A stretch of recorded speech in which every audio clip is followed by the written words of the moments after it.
Puji Tuhan. Oke. Salam pada kita semua pada pagi hari ini sekali lagi. Pada hari ini kita punya tema atau topik. Firman Tuhan yang saya bawa adalah bersyukur. Amin. Bersyukurlah kepada Tuhan sebab Ia baik, bahwasanya untuk selamanya. Kalau kau melihat itu, perkataan bahwasanya untuk selamanya itu di dalam Mazmur dia diulang berkali-kali luar biasa banyak. Amin. Dikatakan bahwasanya untuk selama-lamanya kasih setianya. Bahwasanya untuk selama-lamanya kasih setianya. Jadi Mazmur mengisytiharkan betapa Tuhan sangat sayang dengan kita dan penuh dengan kasih setia. Di dalam Perjanjian Lama kasih setia itu diterjemahkan dalam bahasa Inggris Thanksgiving. Loving kindness, loving kindness, kasih setia. Itu dalam bahasa Ibrani asal itu ialah dipanggil Hesed, Hessed dalam bahasa Inggris, dalam sebutan Rumi yaitu Hesed. Perkataan Hesed itu ialah kasih setia. Di dalam Perjanjian Baru, dalam penulisan atau terjemahan dalam bahasa Ibrani, kita belum pernah memakai kitab dalam bahasa Ibrani kan, mungkin bahasa Murut, bahasa Dusun, bahasa Inggris, bahasa Melayu, BM, Indonesia dan sebagainya. Dalam bahasa Ibrani, dalam tulisan Hebrew, setiap perkataan kasih karunia di Perjanjian Baru itu disebut sebagai Hesed. Jadi apa yang disebut di Perjanjian Lama dalam Mazmur khususnya kasih setia itu merujuk kepada kasih karunia. Amin. Kita paham sekali bahwa kasih karunia itu datang. Amin. Datang oleh pribadi Yesus Kristus. Malah bukan hanya kasih karunia dan kebenaran. Amin. Jadi pada hari ini kita mau bersyukur kepada kasih karunia Tuhan telah beri kepada kita yang tanpa batas. Dalam tema kita sepanjang bulan Desember ini yaitu kita merayakan kasih karunia itu, yaitu pribadi Yesus Kristus sendiri. Amin. Nah, kita sudah melalui Natal, betul tidak? Sudah melalui Natal dalam indah kita, dalam kalender kita. Dia punya Natal adalah pada 25 hari bulan. Sini dan betul 25 hari bulan ini. Tapi sebenarnya tidak ada seorang pun yang tahu tempat hari kelahiran Yesus. Jadi kalau kita bilang merayakan hari Natal, hari jadi betul-betul kita rayakan hari jadi sibil 26 hari bulan. Bagi Yesus tidak ada yang hari yang tepat. Malah ada banyak perdebatan yang mengatakan bahwa perbahasan tidak sampai debat, mungkin debat tapi bahas lah. Mereka bahas pada hujah masing-masing mengatakan bahwa hari kelahiran Yesus itu bukan pada bulan Desember, tapi lebih kepada bulan March April, waktu bulan Nisan dalam kalender Ibrani. Amen. Sangat istimewa ini.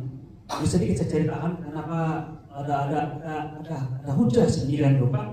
Karena pada waktu bulan Nisan, orang Israel itu bulan pertama dalam tahun pertama dalam putaran kalender Ibrani itu adalah bulan-bulan March April, pertengahan March April, tengah-tengah itu dikurang 14 hari bulan March dan masuk ke bulan April, itulah bulan Nisan. Nah pada waktu itu karena dalam Alkitab mengatakan ada gembala di padang, tinggal tidur di ladang. Kalau pada bulan 12 di Timur Tengah itu musim sejuk sangat sejuk lah. Kan? Malah kalau bukan banjir mereka dapat salji. Jadi tidak mungkin ada gembala di padang. Tapi pada bulan Nisan, March April itu adalah musim bunga. Selepas musim sejuk ada musim bunga. Itu ais cair dan daun rumput-rumput tumbuh dan bunga-bunga timbul musim bunga. Jadi waktu itu gembala di padang. Kenapa mereka berada di padang? Karena pada waktu itulah rumput-rumput di Bethlehem khususnya itu subur dan domba-domba sedang makan. Mereka makan sangat sehat pemakanan mereka, dan waktu itulah berlaku kelahiran ataupun anak-anak ibu-ibu domba ini mau melahirkan anak. Jadi kenapa domba ada di padang atau di padang? Karena mereka mau menjaga kawan. Soalnya kalau desa-desa malam mereka tidak ada di Padang, jarang-jarang mereka di Padang. Tapi malam itu, pada waktu itu mereka di Padang karena mereka bukan hanya mau jaga, tapi mereka mau jaga kelahiran setiap domba-domba. Mereka mau sambut, kalau boleh manusia yang sambut kelahiran domba.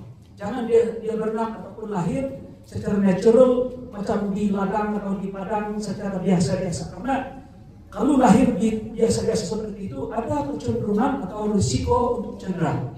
Benar sama dengan saya, cedera. Mata buta, patah kaki, badan, calar-calar. Jadi kalau sudah besar itu domba ada parut. Jadi pertanyaan saya, kenapa mereka mau jaga, mau sambut itu bayi, itu anak domba supaya dia perfect. Kenapa? Karena setahun berikutnya dia adalah komoditi yang sangat mahal.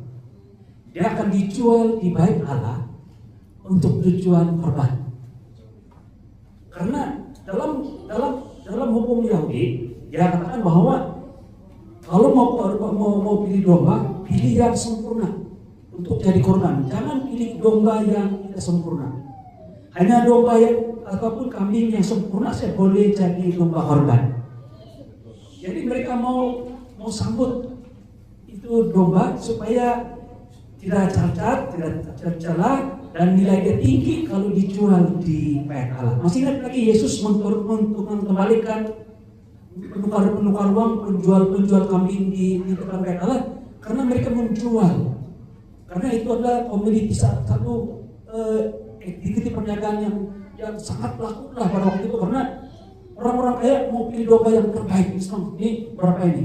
Oh ini 100, tapi murah kan, yang ini 1.000. Ini kenapa ini mahal? Yang ini ada sedikit luka di perut dia.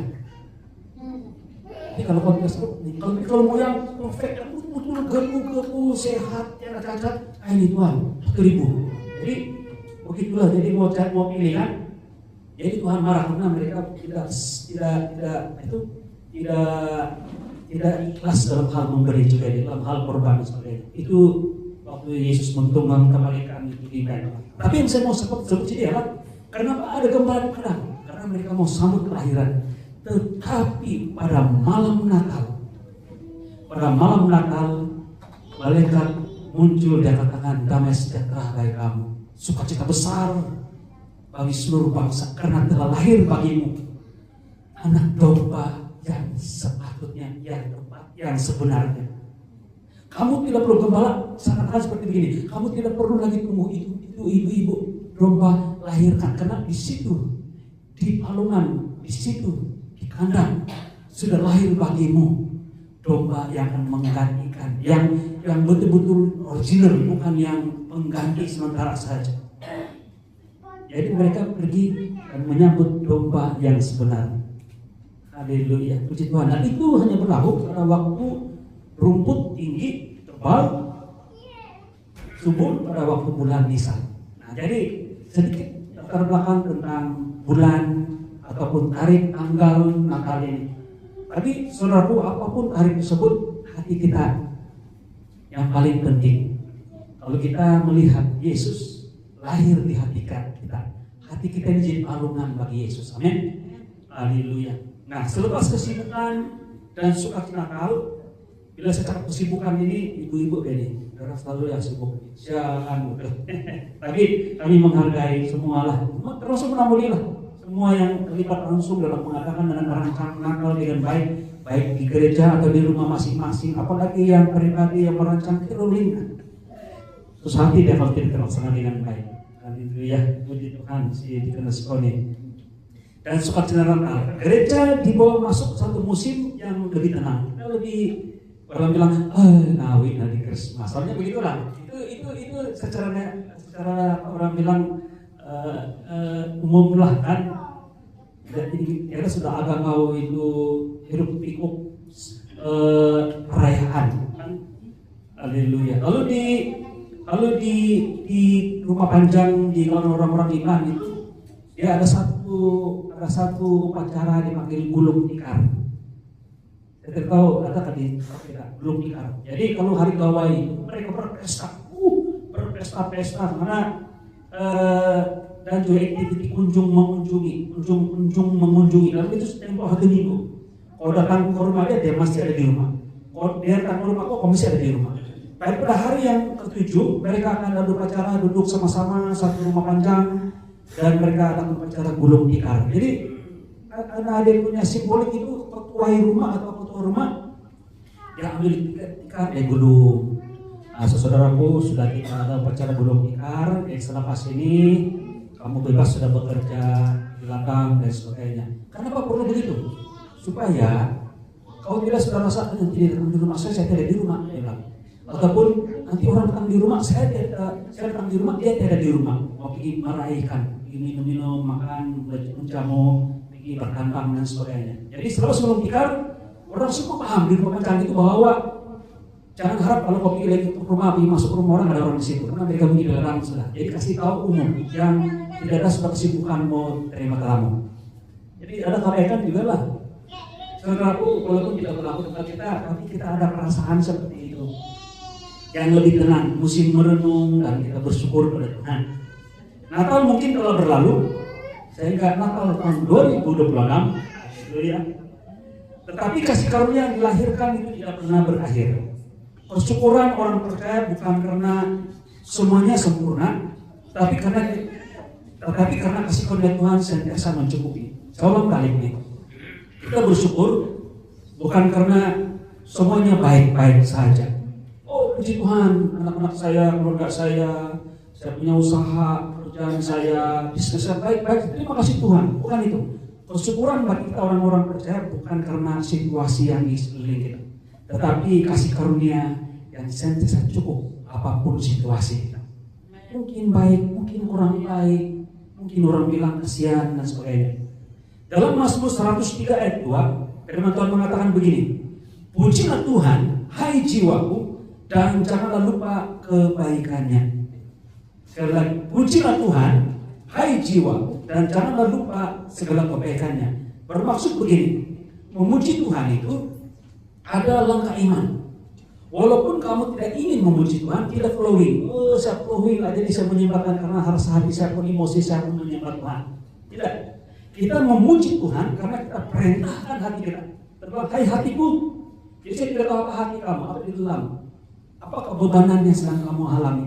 Apakah cabaran, apakah pikiran yang menekan kita stres? Tapi kita katakan begini, Tuhan, hatiku, puji Tuhan. Dan saya suka pernyataan Paulus, Daud. Apabila satu hari dia menghadapi tekanan yang luar biasa, dia bilang begini, hai hatiku, mengapa engkau bersedih? Mengapa engkau bersedih? Kenapa engkau bersedih? Saya tidak tahu pada saat dia bersedih lah. Sehingga ada situasi tertentu yang dialami oleh Daud, terutama dalam satu peristiwa dia dikejar-kejar oleh Saul untuk mau dibunuh karena Saul takut dia punya tempat dan kedudukan dia sebagai raja terbuka oleh kedudukan si Daud. Lepas dia dihabis atau diberkati untuk menjadi raja. Jadi dia susah hati. Tapi dalam keadaan susah hati itu dia bilang begini, hai jiwaku, mengapa engkau bersedih? Seakan dia mau hai jiwaku, mengapa engkau bersedih? Karena aku, dia bilang. Nah, maksudnya jiwa dia dan aku itu seperti tadi yang berbeda. Karena aku akan memuji Tuhan lagi. Nah, maksudnya dia katakan dengan bahasa sehari-hari dia katakan begini, apapun kau rasa hatiku, tapi saya bilang, saya akan bersyukur pada Tuhan lagi menaruh hari memuji Tuhan. Walaupun apapun kau rasa hati, kenapa kau bersedih? Apapun perasaan kau bersedih, saya tetap memuji Tuhan. Jadi ini pernyataan dan langkah iman.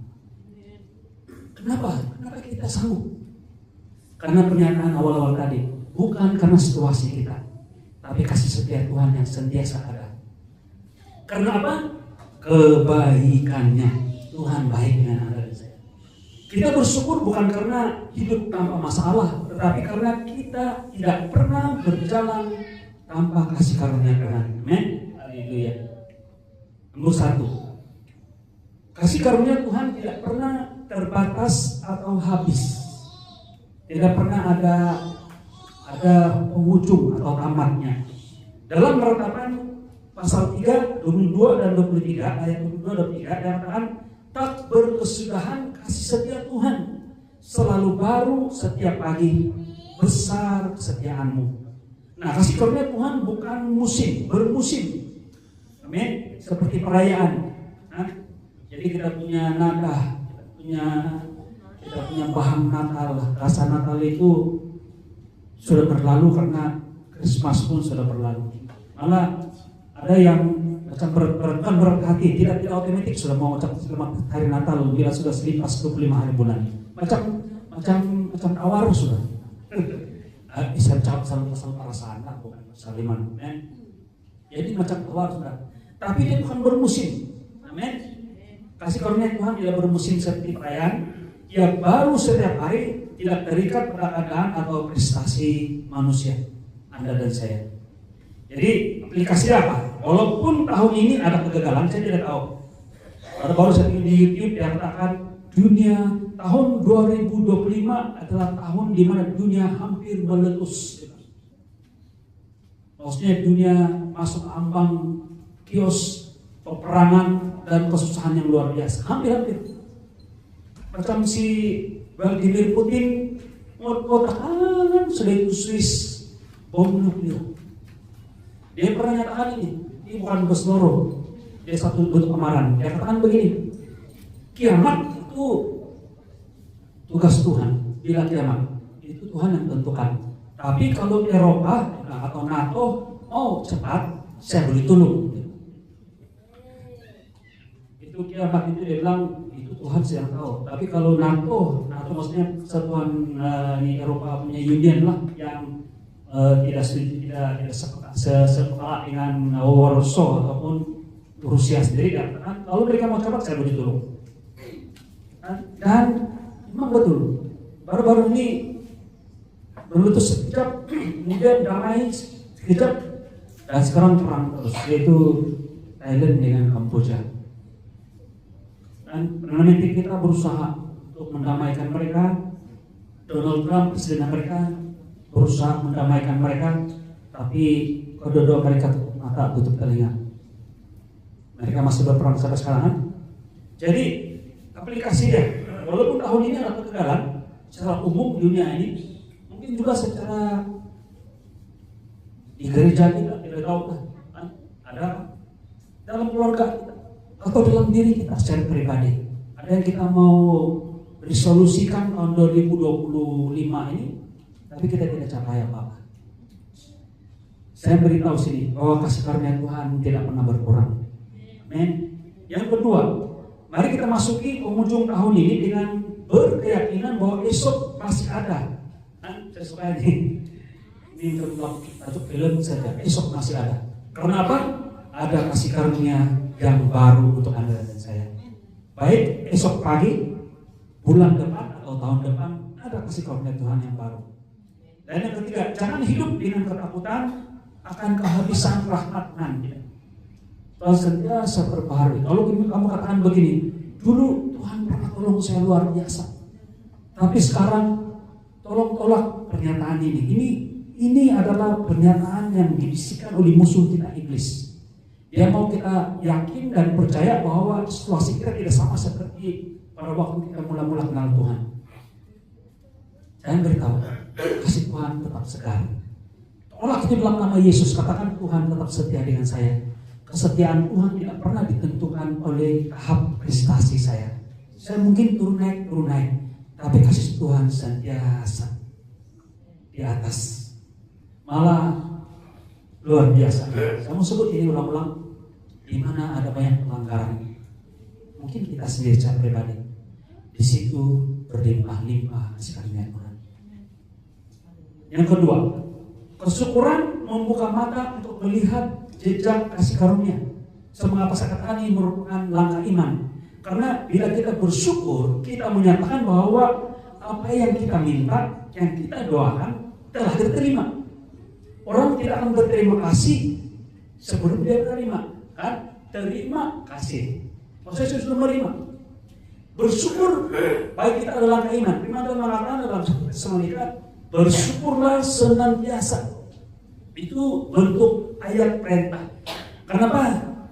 Tuhan memerintahkan kita untuk bersyukur apapun keadaan dan situasi kita, karena bukan situasi sekeliling kita, tapi siapa Tuhan itu.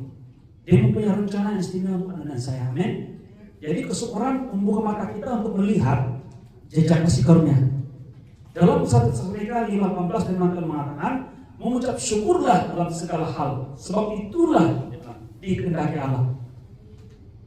Jadi mau tidak mau kita bersyukur dengan iman. Malah saya mengajak saudaraku bersama-sama dengan saya seperti Daud, perintahkan hati kita. Hai jiwaku, mengapa engkau bersedih? Karena aku akan memuji Tuhan lagi. Oh, haleluya. Kesyukuran bukan menafikan penderitaan. Orang bilang, oh, kau bersyukur jadi kau tidak terima reality, fakta yang berlaku sekarang ini. Kita dalam keadaan susah, ini itu fakta dia. Tidak, tetapi mengakui kehadiran Tuhan di tengah penderitaan. Maksudnya kita punya penglihatan itu bukan di setakat apa yang kita lihat secara fisikal, tapi kita melihat melampaui itu di seberang sana, yaitu pertolongan dan penyertaan Tuhan luar biasa. Amin. Malah dalam tema-tema kita kasih karunia dan masa sukar, ingat bulan berapa itu? Bulan 9 itu kita belajar bahwa kesusahan, cabaran, masalah, hambatan dan sebagainya adalah kesempatan untuk melihat kuasa Tuhan bekerja. Mukjizat. Amin. Jadi kesyukuran bukan menafikan penderitaan, tetapi mengakui kehadiran Tuhan di tengah penderitaan itu.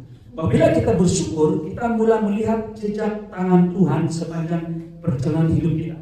Kita percaya, kita yakin, walaupun kita belum nampak, tapi kita yakin kita sudah menerima pertolongan Tuhan itu. Amin.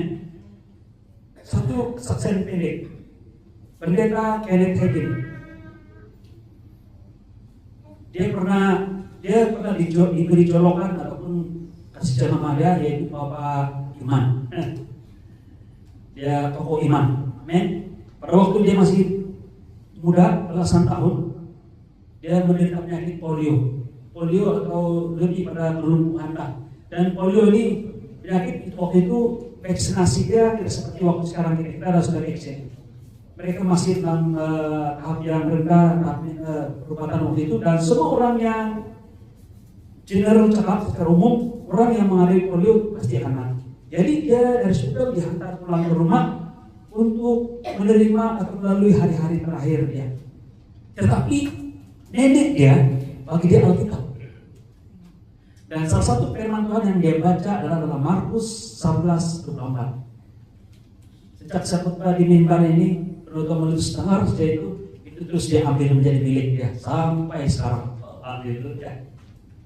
Dan saya dorong saudaraku, itu milik kita. Yaitu apapun yang kamu minta dan doakan, apapun yang kamu minta dan doakan, percayalah hal itu telah terjadi, maka hal itu akan diberikan padamu. Maksudnya kita percaya telah terjadi, walaupun belum terjadi, akan diberikan. Mungkin di waktu Tuhan setahun lagi, mungkin esok atau lusa, tetapi kita percaya telah terjadi. Jadi Kenneth Hagin ketika dia lumpuhan, dia bilang, menurut firman Tuhan ini, kalau saya percaya saya telah sembuh, maka saya boleh bangun, bukan tidur saja. Dia bilang. Jadi saya percaya sudah sembuh. Kalau saya sudah sembuh, maksudnya saya boleh berdiri, saya boleh bangun. Dia bangun, duduk dari tidur dia duduk. Terus dia bicara lagi. Kalau menurut firman Tuhan ini saya percaya saya sudah sembuh. Dia polio nih, mustahil sembuh pada waktu itu. Saya sudah sembuh, saya sudah percaya.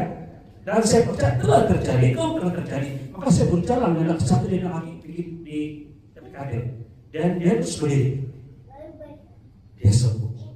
Bisa terjadi pada hari ini. Menurut kesaksian keluarga dia, saya baca buku dia sendiri, kesaksian buku dia terjemahan bahasa Indonesia sudah dikatakan pada waktu itu mama bapak dia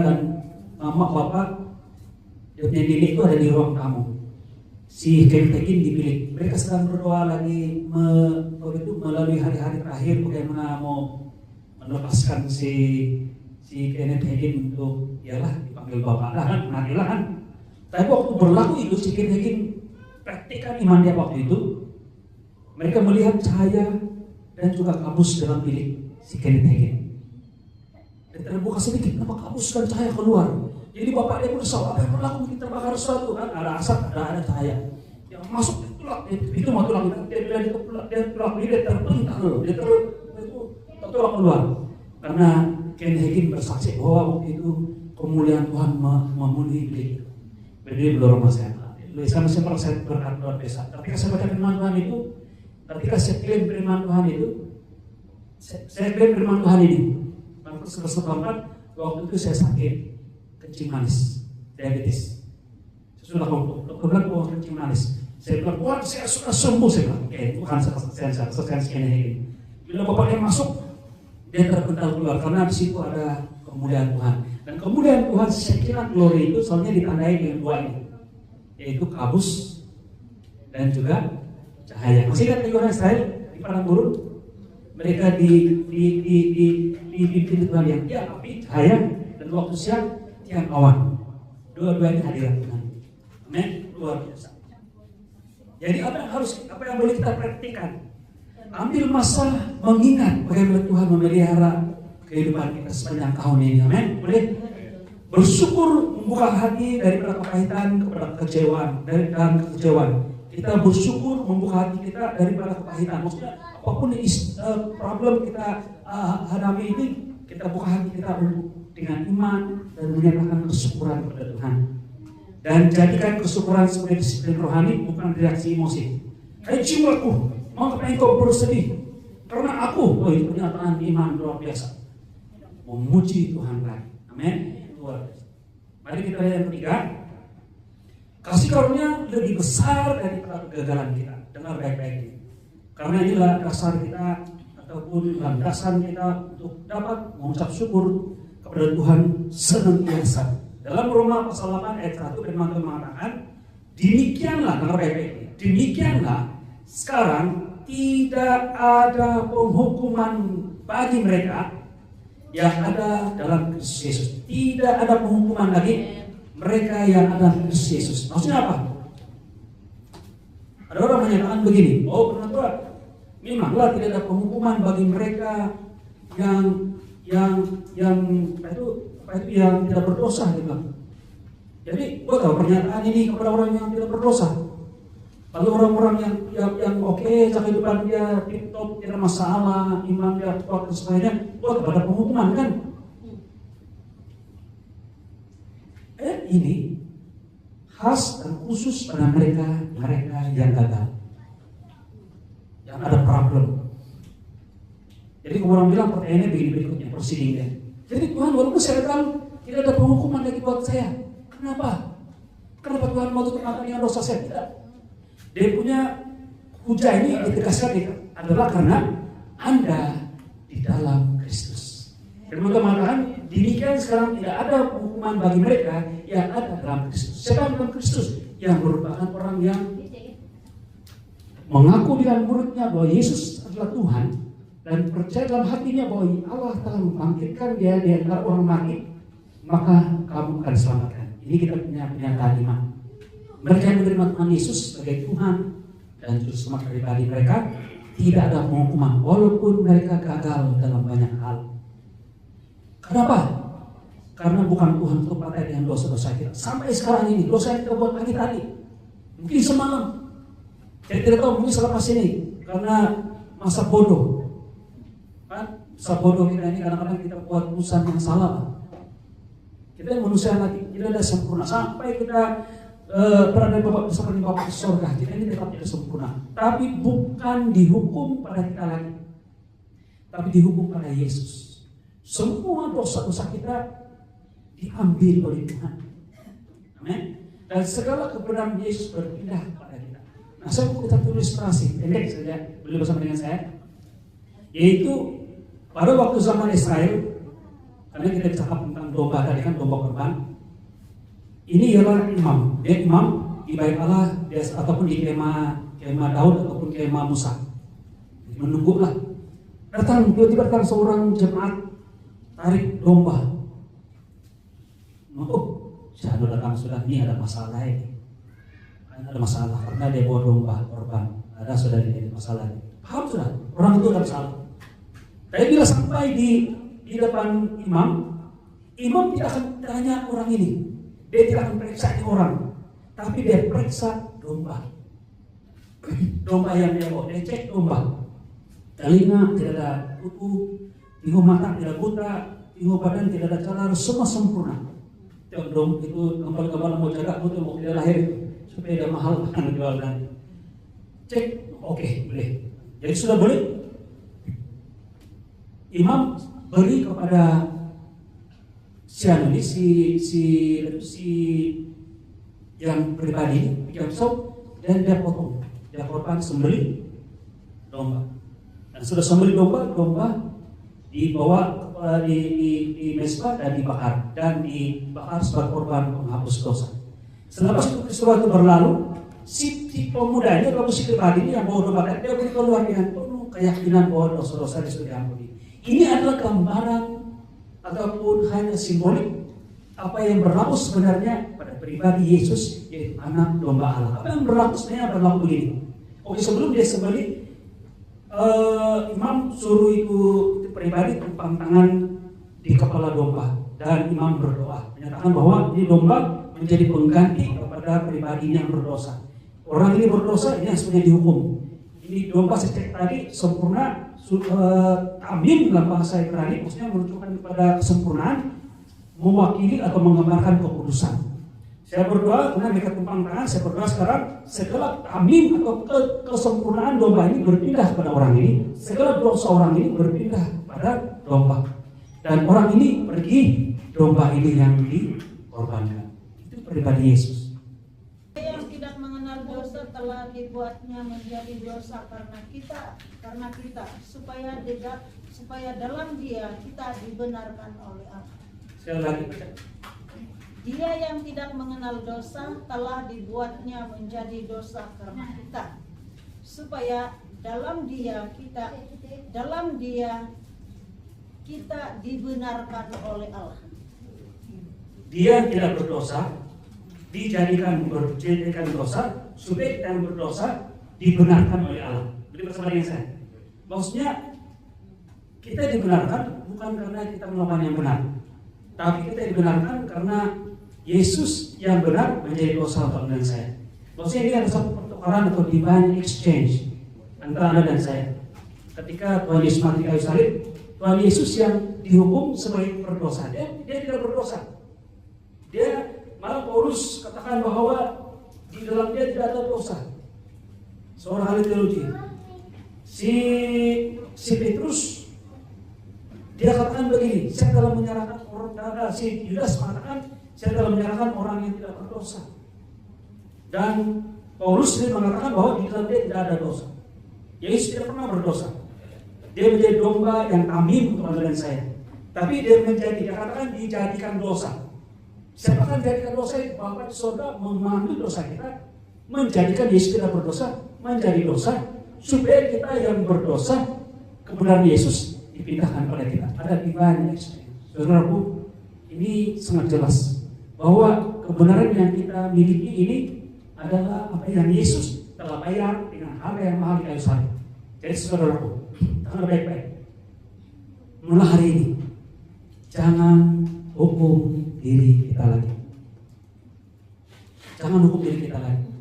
Jangan satu yang one step ke depan lagi. Jangan hukum orang lain. Apalagi di kalangan kita orang yang percaya.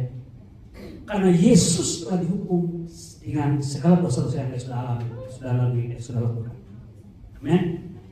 Demikian juga sekarang dia bilang, tidak ada penghukuman bagi mereka yang ada dalam Kristus. Pasca Natal adalah masa yang baik untuk melepaskan rasa bersalah dan penyesalan. Saya mau beli bersama dengan saya. Mari kita lepaskan ini. Penyesalan, rasa bersalah, rasa dihukum, saya tidak boleh dan sebagainya. Katakan pada hari ini, Tuhan telah bayar segala sesuatu untuk melayakkan saya sekarang ini. Amin. Kasih karunia Kristus bukan saja mengampuni, tetapi membebaskan hati daripada penghukuman diri. Oke, apakah aplikasi yang kita boleh ambil daripada firman Tuhan ini? Jangan bawa beban kegagalan ke penghujung tahun atau sampai ke tahun depan. Amin. Oh, haleluya. Sesuai ini. Jangan bawa beban kegagalan itu sampai ke penghujung tahun. Berapa hari lagi? dan 2-3 hari lagi. Haleluya. Dan yang kedua, belajar bersyukur walaupun masih dalam proses pemulihan. Mungkin tidak nampak sepenuhnya, tidak nampak, mata kita tidak nampak perubahan sepenuhnya. Adalah, tapi sedih kan juga kalau masa ada tentu macam belum ada perubahan langsung. Tapi ingat, Markus 11:4. Kenapa kita bersyukur? Karena kita melihat melampaui daripada yang kita lihat secara mata. Tapi kita melihat dengan iman. Oh, Tuhan sudah menyelesaikan buat kita. Kita bersyukur walaupun masih dalam proses pemulihan. Dan yang seterusnya, terima bahwa kasih karunia Tuhan lebih besar dari kesilapan kita. Terima hari ini.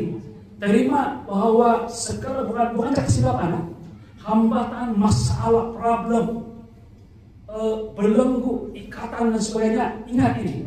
Terima hari bahwa kesehatan, your grace is greater, dan boleh mengatasi dan menolong kita dan saya. Amin. Mari kita lihat yang keempat.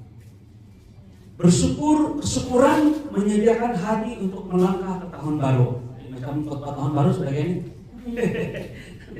Tuhan. Dalam Kolose 2 ayat 6 dan 7, hendaklah kamu hidup di dalam Dia, dan hendaklah hatimu melimpah dengan syukur. Haleluya. Hendaklah kamu hidup di dalam Dia, dan hendaklah hatimu berlimpah dengan syukur. Penjelasan ya. Hati yang penuh bersyukur adalah hati yang siap melangkah ke depan. Kesyukuran menguatkan iman dan meneguhkan harapan menjelang tahun baru.